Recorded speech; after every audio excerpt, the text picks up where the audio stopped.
আসসালামু আলাইকুম। সম্মানিত সুধীমণ্ডলী, আমরা সূরা জুমারের 50 নম্বর আয়াত থেকে এখন আমরা আলোচনা শুরু করতে যাচ্ছি ইনশাআল্লাহ। আউযু বিল্লাহি মিনাশ শাইতানির রাজিম। ফাইজা মাসাল ইনসানা দুররুন, যখন মানুষকে কোনো বিপদ আপদ স্পর্শ করে, দানা, তখন সে আমাকে ডাকে। আল্লাহ বলেন বিপদে পড়ে সে আমাকে ডাকে। সুম্মা কাব্বালনাহু নি'মাতাম মিন্না, অতঃপর যখন আমি আমার পক্ষ থেকে তাকে নেয়ামত দান করি, কলা, তখন সে বলে ইন্নামা উতিতু আলা ইলমিন, যে এটা আমার জ্ঞানের জন্য আমাকে দেওয়া হয়েছে, আমার জ্ঞান দ্বারা আমি এটা অর্জন করেছি। যেটা কারণও এই কথা বলছিল। আল্লাহ বলেন বাল হিয়া ফিতনাতুন, এটা বরং তোমার জন্য একটা পরীক্ষা। ওয়ালাকিন্না আকসারাহুম লা ইয়ালামুন, কিন্তু তাদের অধিকাংশ এটা জানে না। কাজেই ধন সম্পদ আল্লাহ দান করেন, এই জন্য ধন সম্পদ লাভ করার পরে যেন কেউ না বলে যেটা আমার জ্ঞানলব্ধ, আমি জ্ঞানের কারণে অর্জন করেছি। এই কথা বলে কারণ ধ্বংস হয়েছিল। আল্লাহ বলেন কদ ক্বালাহা আল্লাযীনা মিন ক্বাবলিহিম, এদের পূর্ববর্তী যারা ছিল তারাও এরকমই বলেছে। মানে মক্কাবাসীদের পূর্বে যারা ছিল, এই কারণই তো তাদের পূর্বের অনেক, তাদের পূর্ববর্তী যারা ছিল তারা এরকমই বলেছে। ফামা আগনা আনহুম মা কানু ইয়াকসিবুন, অতঃপর তারা যে উপার্জন করেছিল এগুলি তাদের কোনো উপকারে আসে নাই। তাদের এই ধন সম্পদ এগুলো তাদের কোনো উপকারে আসে নাই, কারো উপকারে আসবে না। শুধু নেক আমল যেটা আমরা আল্লাহর পথে ব্যয় করি সেটা আমাদের উপকারে আসবে। যেটা আমরা নিজেরা নিজের জীবনের প্রয়োজনে ব্যয় করি, যেটা আমরা দান করি, এগুলো আমাদের উপকারে আসবে। আসাবাম সাইয়াতু মা কাসাবু, আল্লাহ বলেন তাদের উপরে উপনীত হবে, পৌঁছবে সাইয়াত, খারাপগুলি, অনিষ্টগুলি, মা কাসাবু, যা তারা অর্জন করেছে। অর্থাৎ তাদের অর্জন করা ক্ষতির পরিণামটাই তাদের উপরে আসবে। আল্লাযীনা যালামু মিন হাউলাই, এদের মধ্যে থেকে যারা জালেম, সায়ুসিবুম সাইয়াতু মা কাসাবু, অচিরেই পৌঁছবে তাদের উপরে অনিষ্টগুলি যা তারা উপার্জন করেছে। তাদের খারাপ কামাইয়ের ফলাফলটা তাদের উপরে অবশ্যই আসবে। আমাম বিমুজিজিন, এবং তারা কখনো আল্লাহকে অপারগ করতে পারবে না, আর আল্লাহ তাআলাকে দুর্বল করতে পারবে না। আওয়ালাম ইয়ালামু, তারা কি জানে না, আন্নাল্লাহ ইয়াবসুতু রিজকা লিমান ইয়াশা, নিশ্চয়ই আল্লাহ তাআলা বাড়িয়ে দেন জীবিকা যাকে তিনি ইচ্ছা করেন, ওয়া ইয়াকদির, এবং তিনি কমিয়ে দেন, এটা আল্লাহর ইচ্ছা। ইন্না ফি যালিকা লাআয়াতিন লিকাওমিন ইউমিনুন, নিশ্চয়ই এর মধ্যে রয়েছে নিদর্শনসমূহ ওই জাতির জন্য যারা বিশ্বাস করে। কুল ইয়া ইবাদিয়াল্লাযিনা আসরাফু, বলুন হে রাসূল আপনি বলুন, হে আমার বান্দাগণ যারা সীমা লঙ্ঘন করেছো, আলা আনফুসিহিম, নিজের উপরে যারা সীমা লঙ্ঘন করেছো, লা তাকনাতু মির রাহমাতিল্লাহ, তোমরা আল্লাহর রহমত থেকে নিরাশ হইও না। ইন্নাল্লাহা ইয়াগফিরু যুনুবা জামিয়া, নিশ্চয়ই আল্লাহ তাআলা তোমাদের সমস্ত অপরাধ ক্ষমা করবেন। ইন্নাহু আল গফুর রহিম, নিশ্চয়ই তিনি ক্ষমাশীল দয়াময়। এ আয়াতের শানে নজুল আছে। মক্কা বিজয়ের পরে ওহাশি, যে হযরত হামজা রাদিয়াল্লাহু তাআলাকে হত্যা করার পরে তার বুক ছিঁড়ে কলিজা বাইর করে দিয়েছিল হিন্দাকে চাপানোর জন্য, এই ওহাশির মনিব হলো হিন্দা, আবু সুফিয়ানের স্ত্রী হিন্দা, হিন্দার গোলাম ছিল ওহাশি। তো এই ওহাশি আল্লাহ রসুলের কাছে তিনি খবর জানালেন যে আমরা যে পাপ করেছি এই পাপের কি কোনো ক্ষমা আছে?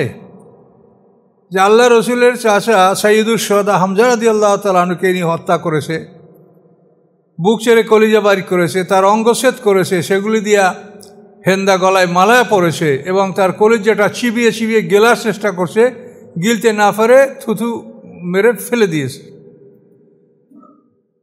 তখন আল্লাহ তাআলা আয়াত নাযিল করেন, ইন্নাল্লাহা লা ইয়াগফিরু আন ইউশরাকা বিহি, আল্লাহর সাথে যারা শরিক করবে তাদেরকে আল্লাহ ক্ষমা করবে না। ওয়া ইয়াগফিরু মা দুনা যালিকা লিমান ইয়াশা, শিরকের নিচের স্তরে, শিরকের নিম্ন স্তরে যত অপরাধ আছে আল্লাহ সেগুলি যাকে ইচ্ছা তাকে ক্ষমা করবেন। এই আয়াত নাজিল হলো। তো ওয়াহাশী এই আয়াতের উপরে মন্তব্য করলেন, যেখানে আল্লাহ তাআলা বলছেন যে যাকে ইচ্ছা তাকে ক্ষমা করবেন, তাহলে আমি বোধহয় এই ক্ষমাটা পাবো না। তখন আল্লাহ তাআলা আবার আয়াত নাজিল করলেন, সেখানেও আল্লাহ তাআলা এভাবে তাকে জানালেন যে সে আয়াত, দ্বিতীয় আয়াতটা, সেখানেও আল্লাহ তাকে জানালেন যে আল্লাহ তাআলা ক্ষমা করবে, আল্লাহ তাআলা তোমাদেরকে ক্ষমা করবে। কিন্তু সেখানে উনি বিশ্বস্ত হতে পারেননি, আশ্বস্ত হতে পারেন নাই। এরপর এই তৃতীয় আয়াতে তিনি আশ্বস্ত হয়েছেন। এইখানে বলেছে আল্লাহ পরিষ্কারভাবে, কুল ইয়া ইবাদিয়াল্লাযিনা আসরাফু আলা আনফুসিহিম, বলুন যে আমার বান্দাদের মধ্যে হতে যারা নিজেদের উপরে জুলুম করেছে, সীমা লঙ্ঘন করেছে, তাদেরকে আল্লাহ কী করবেন? ইন্নাল্লাহা ইয়াগফিরুয যুনুবা জামিয়া, নিশ্চয়ই আল্লাহ তাআলা তাদের সমস্ত অপরাধ ক্ষমা করে দেবেন, নিশ্চয়ই তিনি ক্ষমাশীল দয়াময়। এই আয়াতের পরে ওয়াহাশী বলেন যে এখন আমি বিশ্বাস করি যে আমার গুনাহ আল্লাহ ক্ষমা করবেন। এর আগের একটা হলো ইল্লামান তাবা ওয়া আমানা আমালা সলেহা, ইল্লামান তাবা ওয়া আমানা ওয়া আমেলা সলেহা। এখানে ওয়াহাশী বলছিল যে এটা খুব কঠিন শর্ত, তওবা করতে হবে, ঈমান আনতে হবে, ভালো কাজ করতে হবে। এত কি আমি করতে পারবো? এটা ছিল দ্বিতীয় নম্বর আয়াত। আর তৃতীয় হলো এটা। এই আয়াত নাযিল হওয়ার পরে ওয়াহাশী আল্লাহ রসুলের কাছে হাজির হয়ে তিনি ইসলাম গ্রহণ করলেন এবং আল্লাহ রসুল তাকে বললেন যে তুমি কলমা পড়েছো, তুমি মুসলমান, কিন্তু তুমি আমার সামনে আসবে না। তোমাকে যদি আমি দেখি তাহলে আমার চাচা হামজার এই ঘটনাটা আমার মনে পড়ে, কারণ তুমি আমার একটু চোখের আড়ালে থাকবে। ওয়াহাশীকে আল্লাহ রসুল বলেছিলেন। এই ওয়াহাশী আল্লাহ রসুলের ইন্তেকালের পরে আবু বকর সিদ্দিক রাদিয়াল্লাহু তাআলা আনহুর জামানায় ভণ্ডনবীদের বিরুদ্ধে যখন যুদ্ধ হচ্ছিল, সেই যুদ্ধে ওয়াহাশী ভণ্ডনবীদের প্রধান মুসাইলামা কাজ্জাব তাকে ওই বল্লমটার দ্বারাই হত্যা করেছিল, যেই বল্লম দ্বারা সে হযরত হামজা রাদিয়াল্লাহু তাআলা আনহুকে শহীদ করেছিলেন। এবং এইভাবে মুসাইলামা কাজ্জাবকে হত্যা করার পরে সে আল্লাহর কাছে বলেছে যে আল্লাহ, আমি আপনার শ্রেষ্ঠ প্রিয়তম বান্দাকে হত্যা করেছি এবং আপনার শ্রেষ্ঠ দুশমনকেও আমি হত্যা করেছি, কাজে এই হত্যার উসিলে আমাকে ওই হত্যা অপরাধ আমাকে আপনি মাফ করে দেন। এইভাবে ওয়াহাশী দোয়া করেছিল। তো আবু বকর সিদ্দিক রাদিয়াল্লাহু তাআলা আনহুর জামানায় যে ভণ্ডনবীদের বিরুদ্ধে যুদ্ধ হয়েছিল, এটা খুব মারাত্মক যুদ্ধ। ইসলামের মধ্যে এত রক্তক্ষয়ী যুদ্ধ ইতিপূর্বে আর হয় নাই। এটাকে বলা হয়েছে গার্ডেন অফ ডেথ, মৃত্যুর বাগান। অসংখ্য মানুষ শাহাদাত বরণ করেছে, তার মধ্যে 300 হাফেজে কোরআন শাহাদাত বরণ করেছে। আর এই ইয়ামামা, এই অঞ্চলটা হলো পারস্য সাগরে একেবারে কিনারায়। আর ইরানিরা সরাসরি এই মুসাইলামা কাজ্জাবকে সহযোগিতা করার কারণে মুসাইলামা কাজ্জাব এত বড় ভয়ঙ্কর আক্রমণ মুসলমানদের উপরে করতে সক্ষম হয়েছিল। এই যুদ্ধের আরেক সাহাবীর ঘটনা, তার নাম হলো মাকশা হুমায়রি। এই মাকশা হুমায়রি ইনি মুনাফিকদের সাথে থাকতেন। ওরা যা বলতো উনি খালি হাসতেন, কিছু বলতেন না। ওরা বলে আর উনি হাসে, এই অবস্থা। কিন্তু সূরা তাওবায় যখন মুনাফিকদের উপরে কঠিন কঠিন আয়াতগুলো নাযিল হতে লাগলো, তখন মাকশা হুমায়রি তওবা করলেন। তওবা করে খাঁটি মুসলমান হলেন এবং বললেন যে আল্লাহ, আপনি আমাকে এমনভাবে মৃত্যু দান করবেন, এমনভাবে আমাকে শাহাদাত দান করবেন যে কেউ যেন বলে না যে আমি তাকে গোসল করাইছি, আমি তাকে কাফন পরাইছি, আমি তার কবর খুঁড়েছি, এরকম যেন কেউ না বলে। এভাবে আপনি আমাকে শাহাদাত দান করেন। সত্যিকারই সেই ইয়ামামার যুদ্ধে, ভণ্ডনবীদের বিরুদ্ধে এই যুদ্ধে মাকশা হুমায়রি শাহাদাত বরণ করেছেন, কিন্তু তার লাশের কোনো সন্ধান আর সাহাবীরা পায় না। উনি যেভাবে দোয়া করছেন সেভাবেই আল্লাহ তাআলা ওনার দোয়া কবুল করেছেন। তো ওয়াহাশীর ব্যাপারে 3টা আয়াত নাযিল হলো সবার জন্যই, কিন্তু তাকে কেন্দ্র করে নাযিল হয়েছে। এটা একটা উপলক্ষ যে শিরক ছাড়া অন্য গুনাহ, ইন্নাল্লাহা লা ইয়াগফিরু আন ইউশরাকা ওয়া ইয়াগফিরু মা দুনা যালিকা লিমান ইয়াশা, শিরক ছাড়া অন্য গুনাহ যাকে ইচ্ছা তাকে আল্লাহ ক্ষমা করবেন। দ্বিতীয়বার নাযিল ইল্লা মান তাবা ওয়া আমানা ওয়া আমিলা সলিহা, যারা তওবা করে, ঈমান আনে, ভালো কাজ করে। তো এখানেও ওয়াহাশী আশ্বস্ত হতে পারেন নাই। এরপর তৃতীয় যখন এই আয়াত নাযিল হয়েছে ইন্নাল্লাহা ইয়াগফিরু যুনুবা জামিয়া, তখন উনি আশ্বস্ত হয়ে কলমা পড়ে মুসলমান হয়েছেন। তাহলে কলেমা এমন একটা শক্তিশালী বস্তু, একটা শক্তিশালী জিনিস, যে পিছনের যত খুন খারাপি, জেনা, অশ্লীলতা, যত কিছু, এটা আপনার কলেমায় সব পিছনে তা মিটাই দিল। কিন্তু কলমা পড়ার পরে যদি আবার এগুলি করা হয় তার সেটা মারাত্মক অপরাধ এবং সেগুলি শাস্তিযোগ্য অপরাধ এবং সেগুলি তার আমলনামায় জমা থাকবে এবং হাসরের ময়দানে এগুলির ফলাফল তাকে ভোগ করতে হবে। কাজে ফিরে আসার পরে যেন এই অপরাধগুলি দ্বিতীয়বার না করা হয়।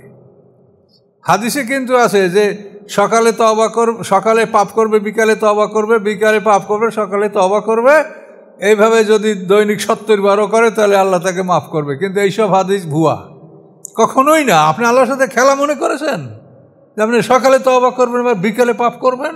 এটা খেলা, তামাশা।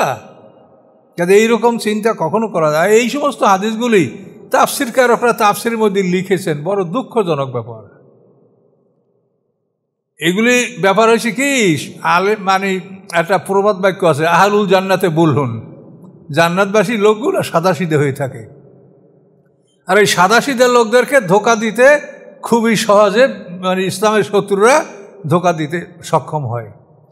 এই সাদাসিধে লোকগুলি এরা ভালো মানুষ, এরা মনে করছে রাসূলের নামে কি কেউ মিথ্যা কইতে পারে?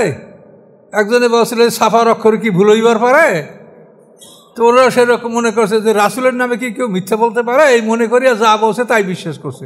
কিন্তু পরবর্তীতে পরীক্ষা করলে দেখা আছে যেরকম বহু হাদিস যেটা আসলেই মানে সত্যবিরোধী এবং কোনো কোনো হাদিসের মানে যেটা পালন করলে শিরকের মধ্যে আমরা ঢুকে যাচ্ছি, এরকম সমস্যা অনেকগুলি আছে। যার জন্য আমি সংস্কার নামক একটা বই লিখেছি, এটা হয়তো আপনারা অনেকে পড়েছেন, যদি কেউ না পড়ে থাকেন নেবেন, এটা অত্যন্ত জরুরি। এরপরে আজকে আমি উপসংহারে কিছু কথা বলবো, একটু সামান্য তাফসীর আগাই নেই, তারপর আমি বলবো ইনশাআল্লাহ যদি আল্লাহ তৌফিক দেন। আনিবু ইলা রাব্বিকুম, তোমরা প্রত্যাবর্তন করো, রুজু হও তোমাদের রবের দিকে, ওয়াসলিমু লাহু, এবং তার প্রতি তোমরা আত্মসমর্পণ করো, মিন ক্বাবলে, পূর্বে, আইয়াতিকুমুল আযাব, তোমাদের কাছে শাস্তি এসে যাওয়ার পূর্বে তোমরা আল্লাহর প্রতি আল্লাহ অভিমুখী হও এবং আল্লাহর প্রতি আত্মসমর্পণ করো তোমাদের কাছে শাস্তি এসে উপনীত হওয়ার পূর্বে। সুম্মা লা তুনসারুন, যদি আল্লাহ আযাব এসেই যায় তাহলে তোমরা সাহায্যপ্রাপ্ত হবে না। অর্থাৎ মৃত্যুর ফেরেশতা হাজির হওয়ার পূর্বক্ষণ পর্যন্ত আপনার তওবা করার দরজা খোলা আছে, কিন্তু মৃত্যুর ফেরেশতা যদি হাজির হয়ে যায় তখন কিরামুন কাতিবিন আমলনামা বন্ধ করে চলে যাবে। তখন আপনার ইমান, বেঈমান, দান করা না করা, ইমান লওয়া, ভালো কাজ করা, কোনোটাই আপনার আল্লাহর কাছে গৃহীত হবে না। এটা পরিষ্কার আয়াতে বলা আছে, লা ইয়ানফাউ নাফসান ঈমানুহা ওয়া কাসাবাত ফি ঈমানিহা খায়রা, ইমানেও কোনো কাজ হবে না, আর ইমানের মধ্যে নেকামল করলেও কোনো কাজ হবে না। এটা সময় নির্ধারিত আইন। এখন আপনি ইমান আনেন, আল্লাহ কবুল করবে, যত বড় অপরাধ থাকুক আল্লাহ মাফ করে দেবে। কিন্তু মৃত্যুর সময় আপনি কলমা নিয়ে টানাটানি করলে কিচ্ছু হবে না। অনেক হুজুররা এখনও দোয়া করে মৌতের সময় যেন মুখে কলমা লা ইলাহা ইল্লাল্লাহু জারি হয়। কথা বলতে পারছেন? কিন্তু বলেন মৌতের সময় কলেমা জারি হইলে কবুল হবে?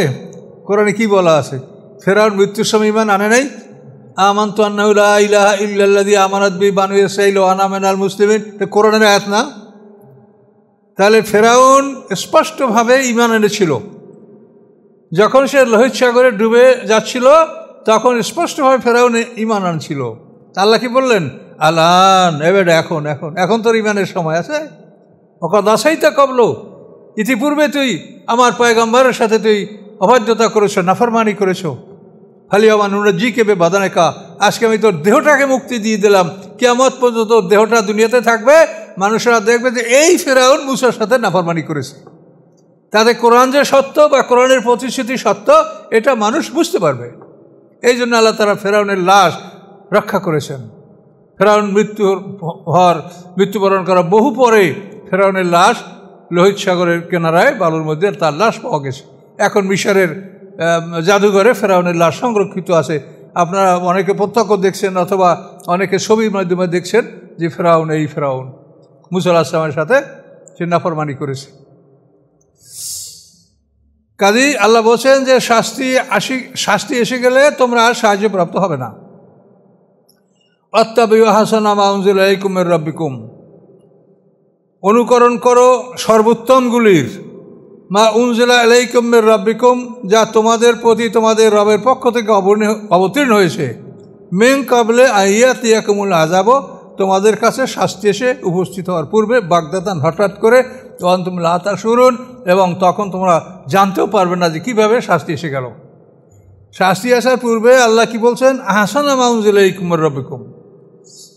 হাসান আহসান, আহসান হলো সমস্ত ফরজগুলি হলো আহসান, এরপরে অন্যান্যগুলি হলো হাসান মানে ভালো, আর আহসান হলো ফরজগুলি। কোরআনে ফরজ, ওয়াজিব, সুন্নাত সবই বর্ণনা করা আছে। কেউ মনে করবেন না যে সুন্নাত রাসূলের, না, সুন্নাত আল্লাহর। কোরআনে যতবার আল্লাহ বলছেন তেমন সুন্নাত আল্লাহ, ওয়ালান তাজিদ আলাই সুন্নাতিল্লাহি তাবদীলা, ওয়ালান তাজিদ আলাই সুন্নাতাল্লাহি তাহবিলা। এই সবসময় আল্লাহ বলছেন সুন্নাত আল্লাহর, রাসূলের কোনো সুন্নাত না। রাসূল আল্লাহর হুকুম ছাড়া কিছুই বলেন না। তবে যেগুলো আহসান সেগুলির উপরে তাকিদ দেওয়া হয়েছে, আর যেগুলি হাসান সেগুলি আপনি করলে সওয়াব হবে, আর না করলে আপনাকে শাস্তি দেওয়া হবে না। যেমন ফাইজা কুদিয়াতিস সালাতু ফান্তাশিরু ফিল আরদি, নামাজ শেষ হয়ে গেলে তোমরা জমিনে ছড়িয়ে পড়ো, আদেশ।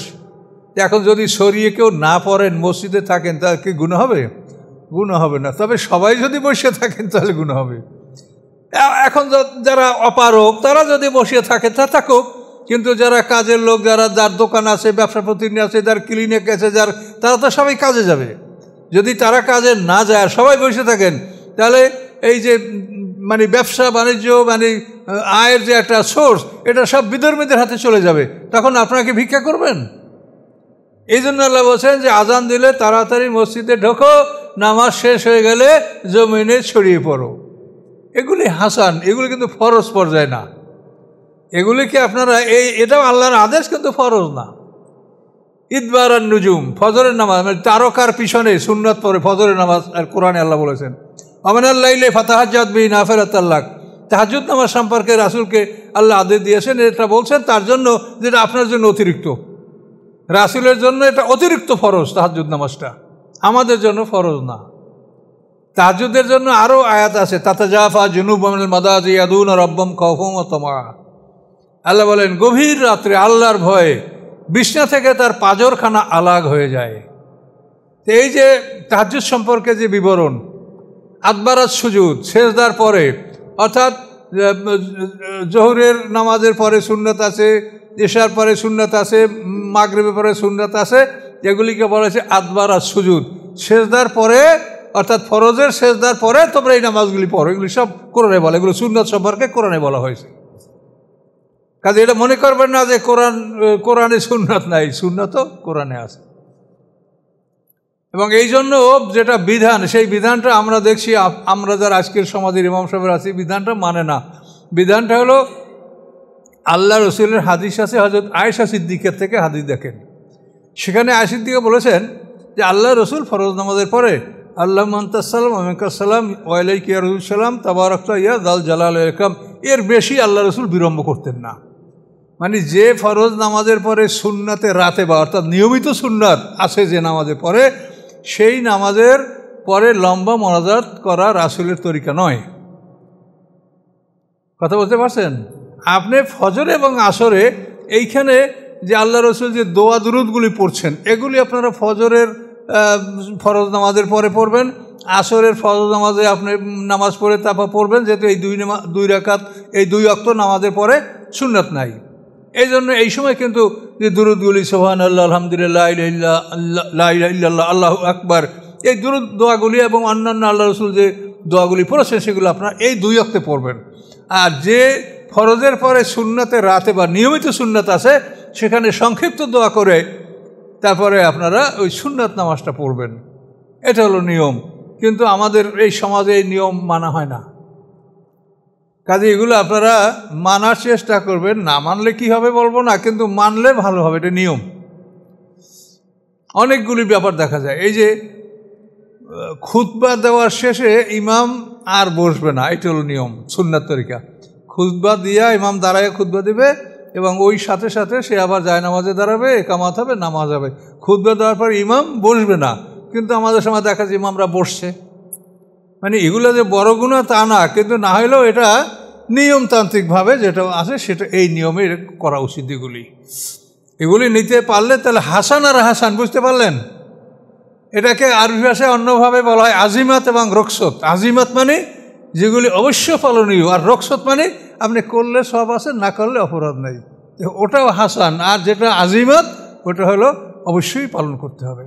এই জন্য আহসানা মাহমুদুল্লাহিকুম বলছে যে কোরআনের মধ্যে যে সর্বোত্তম বিষয়গুলি সেগুলি তোমরা অনুকরণ করো। এসে যাওয়ার পূর্বে শাস্তি হঠাৎ করে, যে যখন তোমরা বুঝতেও পারবে না। আল্লাহ বলেন আনতাকুলা নাফসু ইয়া হাসরাত আলা মা ফাররাতু ফি জামবিল্লাহ, এবং এজন্য যে কোনো মানুষ বলবে হায় আফসোস যে আমি অবহেলা করেছি আল্লাহর সম্পর্কে। ইন কুনতু লামিনা সাকিরিন, এবং ওয়াইন কুনতু লামিনা সাকিরিন, এবং আমি ছিলাম ঠাট্টাকারীদের, উপহাসকারীদের অন্তর্ভুক্ত, আমি এটা গুরুত্ব দেই নেই। অথবা আও তাকুলা, তোমাদেরকে যেন এই কথা না বলতে হয় কি লাউ আন্নাল্লাহ হাদানি, যদি আল্লাহ তাআলা আমাদেরকে হেদায়েত দান করতেন, লাকুনতু মিনাল মুত্তাকিন, তাহলে আমি মুত্তাকিনদের অন্তর্ভুক্ত হতাম। হেদায়েত দান করে নাই কাকে? ফুজুর এবং তাকওয়া সবাইকে দান করে নাই আল্লাহ। সবার মধ্যে ফুজুর এবং তাকওয়া, ফালহামাহা ফুজুর ওয়া তাকওয়া, তা আল্লাহ তো হেদায়েত সবাইকে দান করেছেন। আও তাকুল, অথবা তোমরা যেন না বলো হিনা তারাল আযাব, যখন দেখবি না আপনি আযাব, তখন যেন এটা তারা না বলে লাউ আন্নালি কাররাতান, যদি আমার জন্য সুযোগ থাকতো পৃথিবীতে ফিরে যাওয়ার, ফাকুনা মিনাল মুহসিনিন, আমি সৎকর্মশীলদের অন্তর্ভুক্ত হতাম। কিন্তু পৃথিবীতে আর ফিরে আসার সুযোগ হবে? আর হবে না। বালা, আল্লাহ বলেন বালা, হ্যাঁ, কজ্জাত কা আয়াতি, অবশ্যই আসলো তোমার কাছে আমার আয়াতগুলি, ফাকাজ্জাবতা বিহা, তুমি সেগুলিকে প্রত্যাখ্যান করলে, অস্বীকার করলে, অস্তাকবারতা, তুমি অহংকার করলে, অকুনতা মিনাল কাফিরিন, তুমি ছিলে অবিশ্বাসীদের অন্তর্ভুক্ত।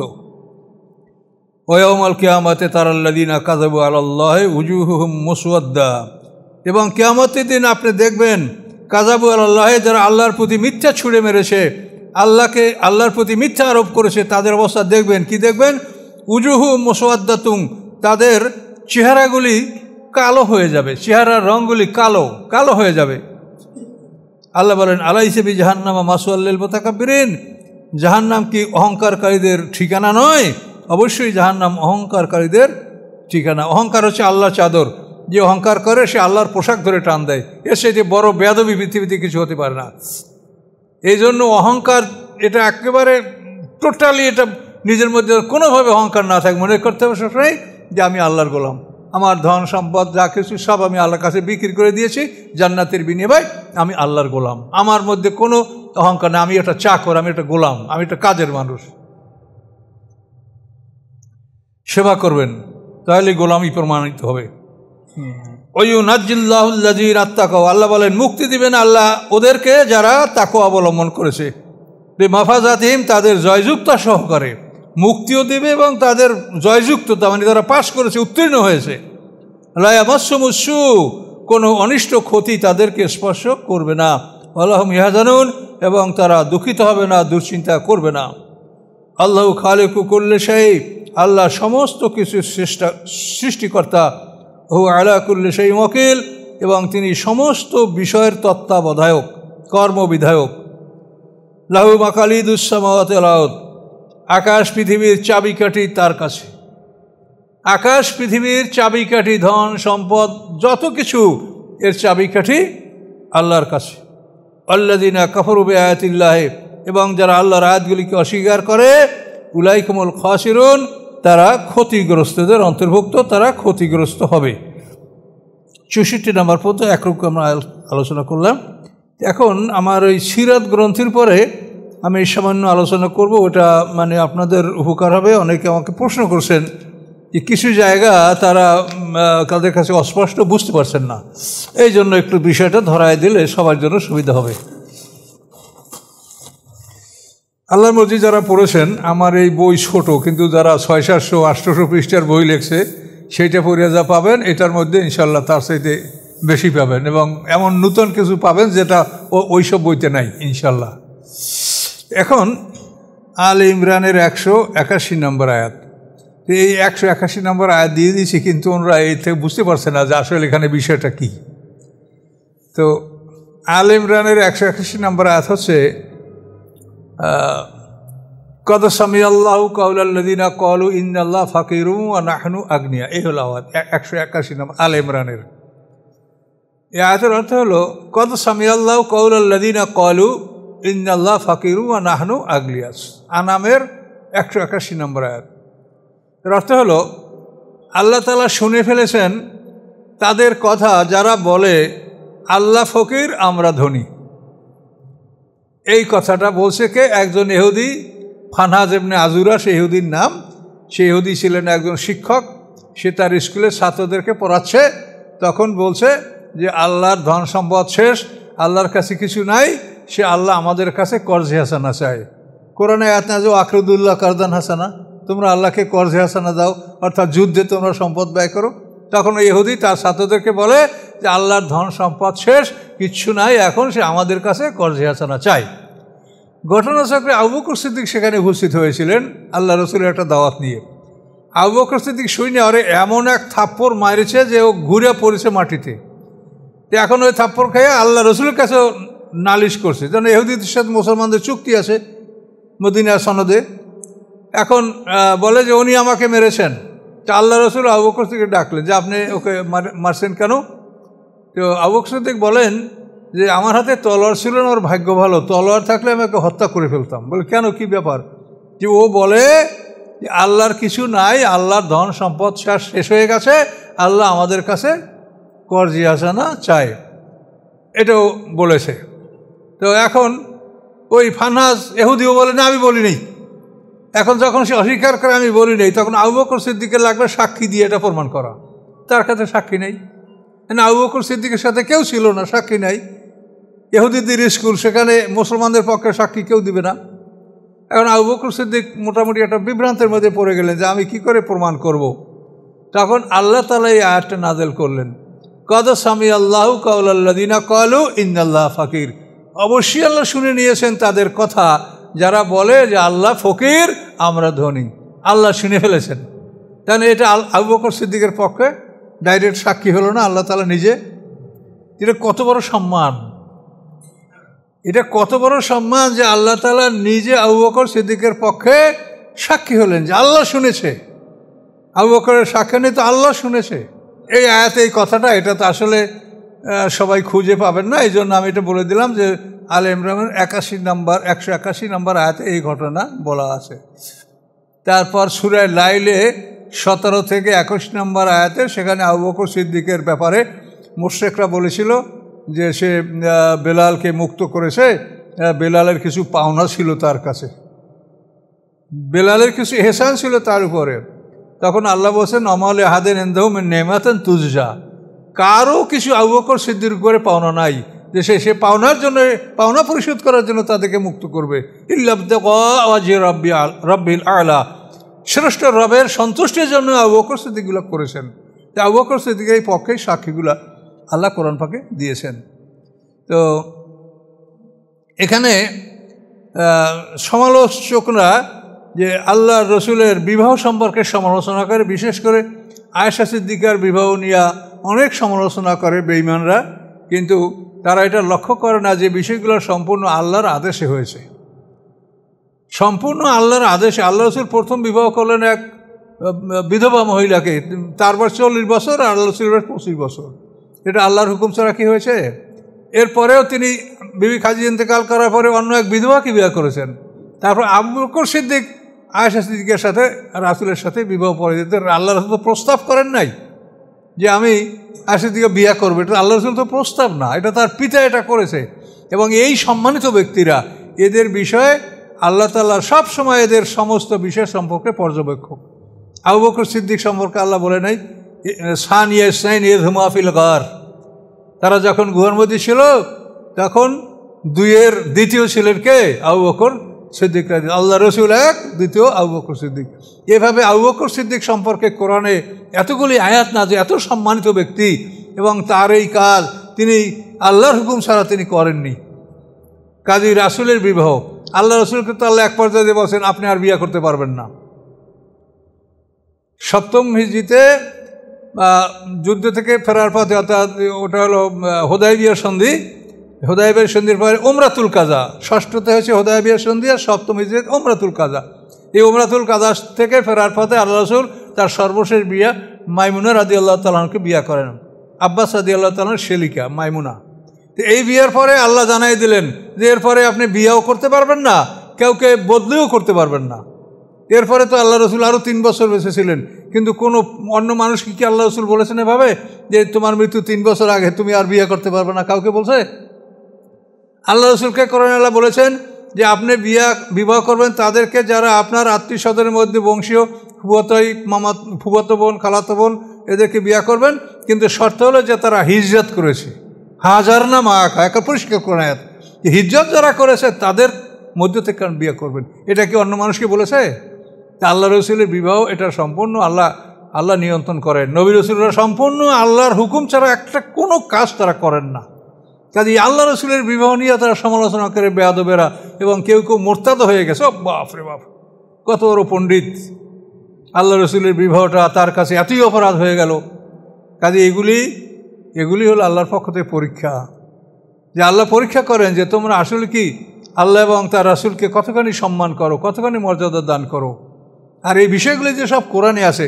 দেখেন জয়নব বিনতে জাহাশকে যে আল্লাহ রসুল বিয়া করলেন, তার পুষ্যপুত্র পাল্লক ছেলের স্ত্রী, এটা তো আল্লাহ রসুল মানে খুবই লজ্জাবোধ করতেছিলেন। তা আল্লাহ কি বললেন যে ফালাম্মা কাজা যায়েদ মিনহা ওয়াতারা জাওয়াজনাকা আহজাবে, যে যায়েদ ইবনে হারেসা যখন তাকে তালাক দিল, তো আমি আল্লাহ তোমার সাথে জয়নবকে বিয়ে দিয়ে দিলাম।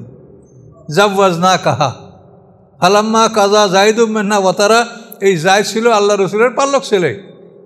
পাল্লক পুত্র না, তার বউ পুত্রবধূ না। এইটা প্রমাণ করার জন্য আল্লাহ নিজে আদেশ দিয়েছেন যে আপনারা প্রমাণ করেন যে আপনার পাল্লক ছেলে এর বউ ওর তালাক দেওয়ার পর তার স্ত্রীকে আপনি বিয়া করে প্রমাণ করেন যে পাল্লক ছেলে না। এটা লজ্জাকর ব্যাপার, ছেলের বউ। কিন্তু আল্লাহ বললেন যে ফালাম্মা কাজা যায়েদ মিনহা ওয়াতারা, যায়েদ ইবনে হারেসা যখন তার স্ত্রী জয়নবকে তালাক দিয়ে দিলেন, জয়নব বিনতে জাহাশকে, তখন আল্লাহ বললেন জাওয়াজনাকা, আমি জয়নবের সাথে তোমার বিয়ে দিয়ে দিলাম। এটা ডাইরেক্ট কোরআন। এবং এইটা মানে পৃথিবীর মধ্যে 2টা ঘটনা পাই। এক তো আদমের সাথে হাওয়া, এই আদম হওয়ার বিয়েটা আল্লাহ পড়িয়েছেন, আর আমাদের রাসূলের সাথে জয়নবের বিয়ে আল্লাহ পড়িয়েছে, যেটা কোরআনে বলা আছে। কাজে এগুলি নিয়ে যারা সমালোচনা করে তাদের মধ্যে ঈমান নাই, তারা আত্মসমর্পণ করে নাই, রাসূলের সম্মানকে তারা বোঝে না। আর রাসূলকে সম্মান না করলে তার কোনোদিন ঈমান কোনো কিছুই হবে না। আনুগত্য রাসূলের, এটা আল্লাহ বারবার বলছে কোরআন পাকের মধ্যে।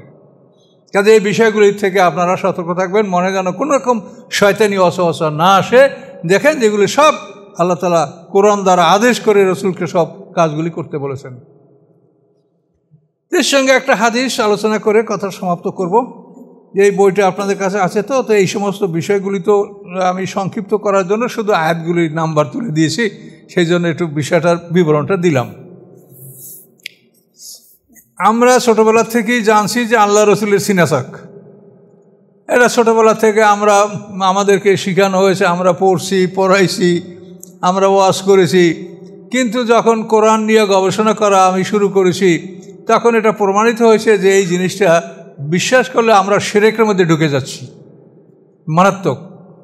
আপনি রাহিকুল মাকতুমের 79 পৃষ্ঠা, রাহিকুল মাকতুম হলো বিশ্বের সর্বশ্রেষ্ঠ বিশুদ্ধ সিরাত গ্রন্থ, এটা তো জানেন। আপনাদেরকেও আমি বলছি আমার বই লেখার আগে যে আপনার ওই বইটা পড়েন, কিন্তু ওই বইটার মধ্যে কিছু সমস্যা থাকার কারণে আমি এবার রাসূলের জীবনী লিখেছি। আমার ইচ্ছা ছিল না যে আমি রাসূলের জীবনী লিখব।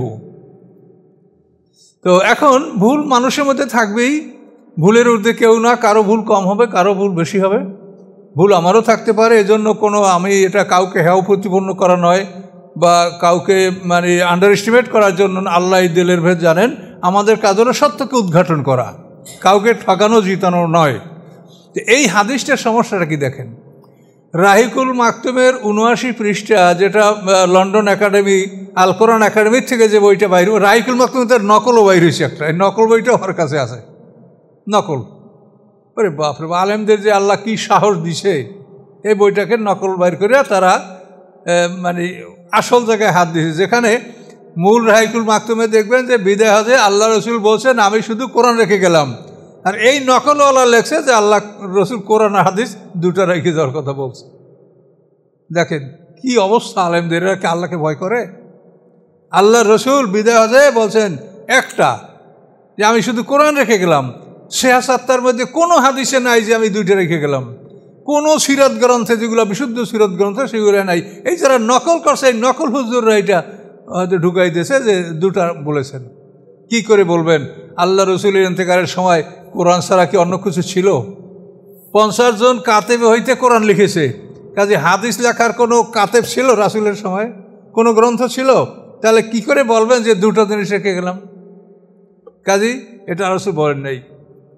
কাজে এই জন্য এই বিষয়টা নিয়ে ওই নকলওয়ালারা ওই 2টা ওইখানে ঢুকাইছে। কিন্তু আপনি আসল যেটা রাহিকুল মাকতুম, প্রয়োজনবোধে রাহিকুল মাকতুম, এটা তো আরবিতে লেখা হয়েছে। সেই আরবি বই আপনি খোঁজেন, দেখেন সেখানে একটাই বলা হয়েছে যে তোমাদের জন্য শুধু আমি কোরআন রেখে গেলাম।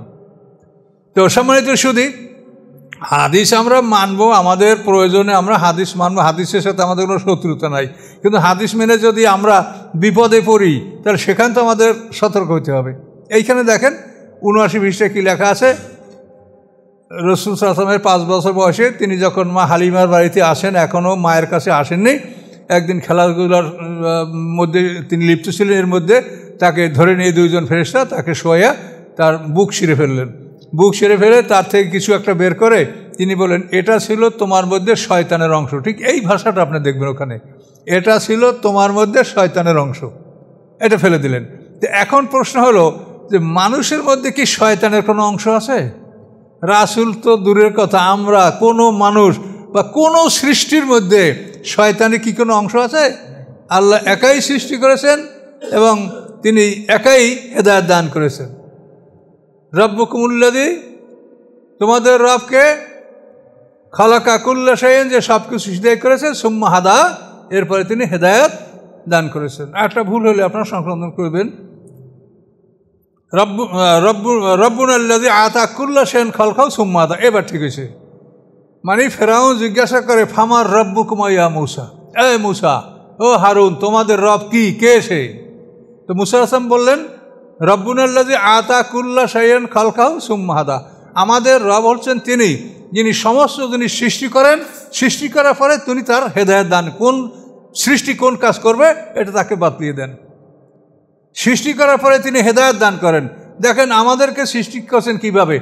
আমরা দাঁড়াতে পারি, রুকু দিতে পারি, সেজদা করতে পারি, তাশাহুদে বসতে পারি। পৃথিবীর অন্য কোনো প্রাণী এটা পারে? তাহলে এখন বুঝবেন যে তিনি সৃষ্টি করছেন কাকে, কি জন্য, তাকে সেই যোগ্যতা দিয়েই সৃষ্টি করেছেন।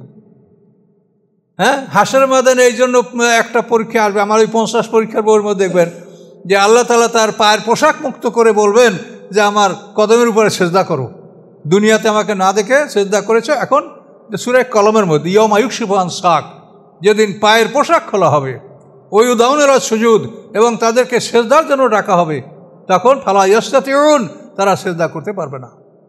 খাশিয়াতান আবসারহুম, তাদের চক্ষুগুলি অবনমিত হবে। হ্যাঁ, তারহাকুম জিল্লা, অপমান তাদেরকে ঢেকে ফেলবে। ওয়াকাদ কানু ইউদাউনা সুদহুম সালিমুন, দুনিয়া তাদেরকে সেজদার জন্য ডাকা হয়েছিল, তখন ছিল তারা ত্রুটিমুক্ত, সহি সালেম, কোনো রকম মেরুদণ্ডের হাড়ে জোড়া লাগা ছিল না। কিন্তু দুনিয়া যারা সালাত প্রতিষ্ঠা করে নাই, তারা আল্লাহর কদমে সিজদা করার জন্য যদি যায় তো ধরাস করে পড়ে যাবে, মেরুদণ্ড বাঁকা হয়ে যাবে, সোজা হয়ে যাবে, জোড়া লেগে যাবে, এই মেরুদণ্ড বাঁকা হবে না, তারা রুকু সিজদা করতে পারবে না। তাহলে এখন দেখেন যে আল্লাযী আতা কুল্লা শাইইন খালকাহু সুম্মা হাদা, সকল বস্তু তিনি সৃষ্টি করেছেন।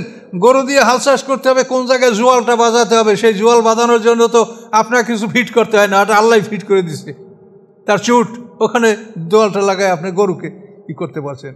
ঘোড়ায় চড়ার জন্য আপনার যে সুবিধা, উঠে চড়ার জন্য, মানে প্রত্যেকটা জিনিস, যে জিনিসকে যে জন্য সৃষ্টি করা হয়েছে তাকে আল্লাহ সৃষ্টি করেছেন এবং তাকে পথ নির্দেশ করেছে যে তোমাকে এই কাজের জন্য সৃষ্টি করে তুমি এটা করো।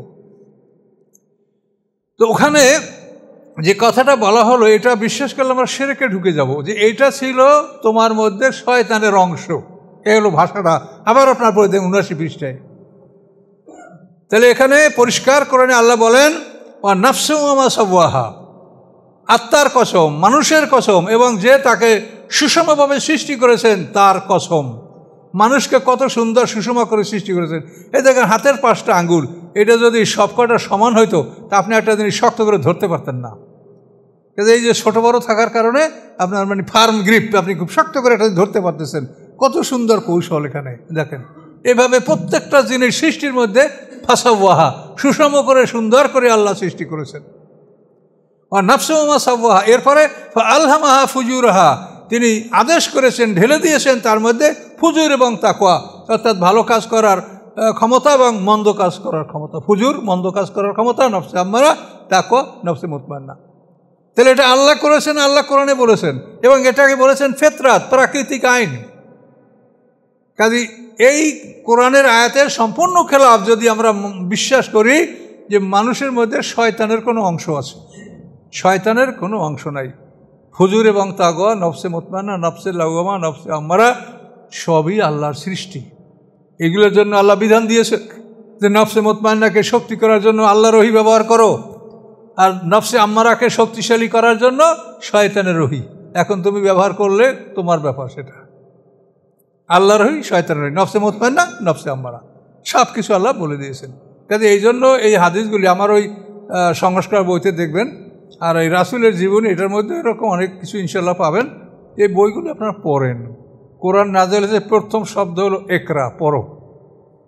না পড়লে হবে না। আমিও পড়ি সবসময়, যতক্ষণ আল্লাহ তাআলা আমাকে, আমি ঘুমাই না বা যতক্ষণ থাকি আমি হয়তো পড়ি, নাহলে শুয়ে শুয়ে চিন্তা করি যে কোন জিনিসটা কী, কোথায় কী, কোন জিনিসটা কীভাবে আল্লাহ বলছেন। এগুলি আমি মনের মধ্যে আমার গবেষণা চলতে থাকে। আপনারাও করেন। আমি মানুষ, আপনারাও মানুষ, আপনারাও আমার চাইতে ভালো মানুষ হতে পারেন। সব কিছু আল্লাহর ইচ্ছা। তো ঠিক আছে, আমরা এই পর্যন্ত সমাপ্ত করলাম। বই আছে কয়েকটা, যদি কেউ নেন তো নিয়ে যাবেন, যারা নেন নাই তারা নেন এবং পড়েন। শুরু করলেই পড়তে ইচ্ছা করবে। আস্তাগফিরুল্লাহ আল্লাযী লা ইলাহা ইল্লা হুয়াল হাইয়ুল কাইয়্যুম ওয়া আতুবু ইলাইহি লা হাওলা ওয়া লা কুওয়াতা ইল্লা বিল্লাহিল আলিয়্যিল আযীম। আল্লাহুম্মা সাল্লি আলা মুহাম্মাদ ওয়া আলা আলি মুহাম্মাদিন কামা সাল্লাইতা আলা ইব্রাহিম ওয়া আলা আলি ইব্রাহিম ইন্নাকা হামিদুম মাজিদ। আল্লাহুম্মা বারিক আলা মুহাম্মাদ ওয়া আলা আলি মুহাম্মাদিন কামা বারাকতা আলা ইব্রাহিম ওয়া আলা আলি ইব্রাহিম ইন্নাকা হামিদুম মাজিদ। আল্লাহুম্মা আমিন। ربنا ظلمنا أنفسنا وإن لم تغفر لنا وترحمنا لنكونن من الخاسرين. ربنا آتنا في الدنيا حسنة وفي الآخرة حسنة وقنا عذاب النار. سبحان ربك رب العزة عما يصفون، سلام على المرسلين، والحمد لله رب العالمين. السلام عليكم.